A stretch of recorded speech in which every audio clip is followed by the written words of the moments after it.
امام حسین رضی اللہ تعالیٰ عنہ کا بچپن نہایت ہی محبت اور شفقت کے ماحول میں گزرا، جہاں آپ کو رسول اللہ صلی اللہ تعالیٰ علیہ وسلم کی خاص توجہ اور محبت حاصل تھی۔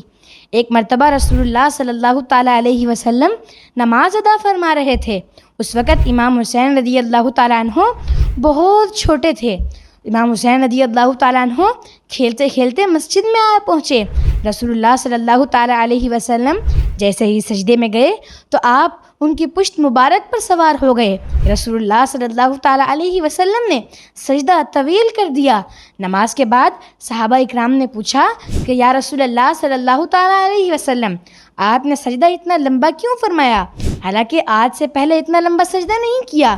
رسول اللہ صلی اللہ تعالیٰ علیہ وسلم نے ارشاد فرمایا، میرا نواسا میری پشت پر سوار تھا تو میں نے مناسب نہ سمجھا کہ جب تک وہ خود نہ اترے میں سجدے سے سر اٹھاؤں۔ وہ نبوت کی گود میں کھیلنے والا حسین ہے، وہ نبوت کی گود میں کھیلنے والا حسین ہے، جو نبی کے سجدے کو طول دے وہ پیارا حسین ہے۔